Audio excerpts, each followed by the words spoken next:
Assalamu alaykum, hörmətli televizor görgücülər. Yaxşımsızlar?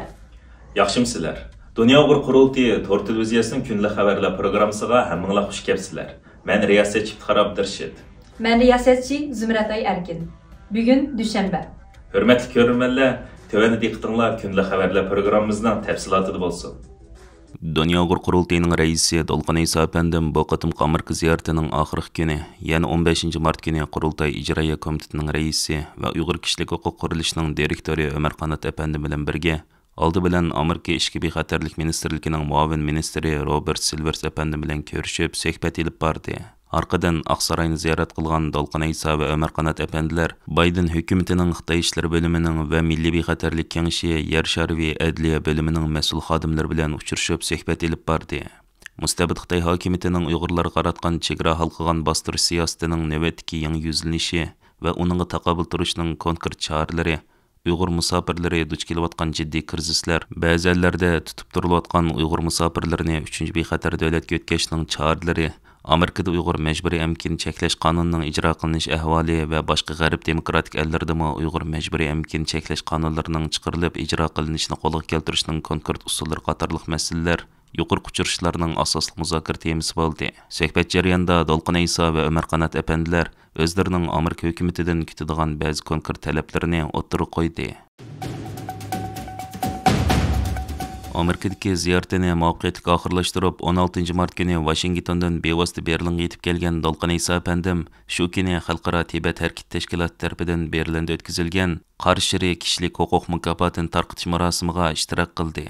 Xalqaro Tibet Harkat Tashkilotining rahbari, Amerikaning dunyoga tanilgan kino cho'lpini Richard Gere әпәндімнің videoliq tabriki və Tayvanning Berlindagi bosh elchisi professor Dr. Xie Jiwei әпәндімнің echilish nutqi bilan boshlangan mukofot tarqatish marosimiga Germaniyaning bir qism yuqori darajalik siyosiy arboblari, Uyg'ur, Tibet, Mongol, Hong Kong, Tayvan tashkilotlarining mas'ullari va har qaysi ellardan kelgan xalqaro kishilik huquq tashkilotlarining mas'ullaridan bo'lib 100 dan ortiq kishi qatnashdi.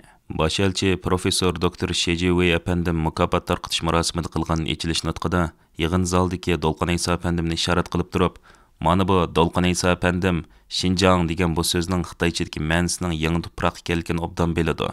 Ondaqda bu yangi tuproq qandaqlarcha azaldan Xitoyning ayrilmas bir partisi bo'lib qoldi. Agar Tibetmi azaldan Xitoyning ayrilmas bir partisi bo'lsa, ondaqda Xitoy nima uchun uni askar orqali kontrol qiladi?" Professor Dr. Xie Jiwei әпәндімнің bu so'zlari yig'in qatnashchilarining kuchli olqishiga sazovor bo'ldi. Bu yillik Qarshi kishilik huquq mukofotiga Tibetlik faoliyatchi Li Hadun Tethong bilan Hong Kong erkinlik harkat tashkiloti loyiq ko'rildi. Xalqaro Tibet Harkat Tashkiloti tarafidan ta'sis qilingan Qarshi kishilik huquq mukofoti faqat Sharq Turkiston, Tibet, Janubiy Mongoliya, Hong Kong va Tayvan xalqlarining erkinligi, hurligi va ozodlik uchun kurash qilib, xalqaroda belgilik ta'sir qo'zg'agan shaxs va tashkilotlarga berildi. Dolqan İsa əpəndim bu qatimqi mukofot tarqatish marosimiga qatnashish jarayonida Tibet, Janubiy Mongoliya, Hong Kong va Tayvan tashkilotlarining mas'ullari bilan buningdan keyin xalqaro sahnalarda Xitoyning mustamlikasi, zulmi va tahdid ostida yashayotgan xalqlarning o'zaro hamkorligini yanada kuchaytirish masalasi haqida muzokaralar olib bordi. 2024 yillik Muborak Ramzon oyi kirgandan buyon har qaysi ellardagi Uyg'ur tashkilotlari va Uyg'ur jamoatlari kollektiv iftor faoliyatlarini uyushtirish orqali tashkilotlarimizni, siyosiy faoliyatchilarimizni va avom xalqimizni o'zaro sevgi va hamkorlikqa, birlik va ittifoqlikqa dalolat qilish bilan birga iftor so'rinlaridan foydalanib chet ellik do'stlarga Uyg'ur masalasini anglitib kelmoqda. Shu qatorda 15 mart juma Yevropa Sharq Turkiston birligi tashkilotining uyushtirishi bilan Menxin shahridagi Mehmet Akif masjidida kollektiv iftor faoliyati o'tkazildi. Yevropa Sharq Turkiston birligining raisi Asqarjon әпәндімнің riyosatchiligida o'tkazilgan bu qatimqi iftor faoliyatiga Germaniya Bavariya shtatlik parlamentining muavin raisi Markus Rindishbacher, Amerikaning Menxin bosh konsuli Julius Tsay, Menxin shaharlik chet elliklar majlisining raisi Dimitrina Lang qatorliqlarni o'z ichiga olgan yuqori darajalik siyosiy arboblar, parlament a'zolari, har qaysi diniy va ommaviy guruhlarning mas'ullari, Dünya Uyghur Qurultayı və Yevropa Sharq Turkiston birligining mas'ullaridan bo'lib ko'p sonli kishi qatnashdi. Darpalitida so'z qilgan chet ellik aziz mehmonlar o'zlarining Uyg'ur xalqiga va Uyg'ur xalqining haqliq da'vosiga bo'lgan qo'llashini ochiqcha ifoda qilishdi. Onundan boshqa yana o'tgan hafta Dünya Uyghur Qurultayining bayonotchisi va Qurultay Berlin ishxonasining mudiri G'ayur Qurban va Yevropa Sharq Turkiston birligi tashkilotining raisi Asqarjon әпәнділер Amerikaning Berlindagi bosh elchisi Amy Gutman xonim tarafidan berilgan ko'rkamlik iftor faoliyatiga alayda taklif bilan qatnashib, Amerika baş elçisi ve iftar qatnaşqan diplomatlar ve yuqori darajalik erbablar bilan Uyg'ur masalasi haqida qisqacha suhbatlashish imkoniyatiga erishdi. Onundan başqa yana 16 mart kuni Dunyo Uyg'ur qurultiyi tarkibidagi Alberta Uyg'ur jamiyatining uyushtirishi bilan kollektiv iftar faoliyati o'tkazildi.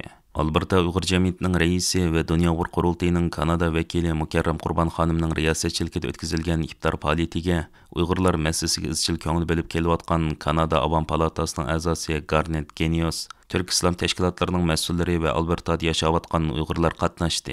Avam palata a'zosi Garnet Genius efendim iftar qilgan so'zida o'zining bundan keyinmi Kanada parlamentida ve Kanadaning siyosiy sohasida Uyg'urlarni qo'llashni izchil davomlashtirganligini ifoda qildi.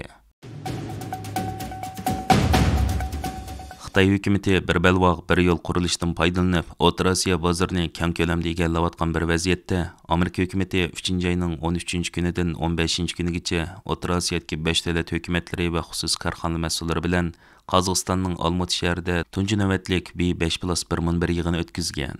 Amerika Tashqi ishlar ministrligining tor betida e'lon qilingan xabarga asoslanganda, bu iqtisod munbir yig'ini Amerikaning tashabbusi bilan uyushtirilgan bo'lib, uningga Qozog'iston, Qirg'iziston, O'zbekiston, Tojikiston, Turkmaniston qatorliq 5 davlatning hukumat va savdo vakillari qatnashgan.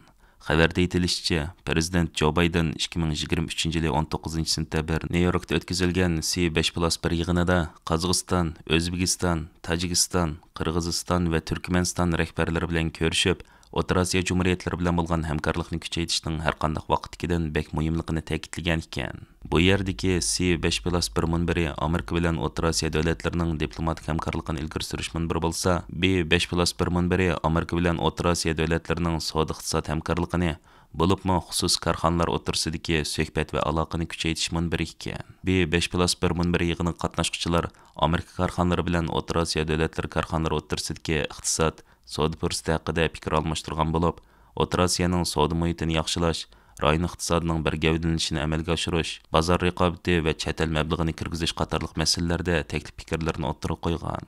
Xitoy hukumati O'rta Osiyo ellari bilan strategik hamkorlik o'rnatib, bu rayonning savdosini o'z oldiga egallashning planini tuzayotgan paytda Amerikaning savdo vakillarini boshlab O'rta Osiyo bilan yangi iqtisodiy hamkorlik o'rnatishga qadam bosishi Amerika-Xitoy raqobatining hamda O'rta Osiyoga kengayganligining beshorati deb qaralmoqda. Hürmetli körürmenler, yuqorida diqqatingizga kundalik xabarlar programmamızning tafsilotini sunduq. Keyingi qatimliq sonimizgacha ko'rishgacha omon bo'linglar. Stansiyamizning YouTube kanaliga a'zo bo'lishni unutmang. Xayri xo'sh.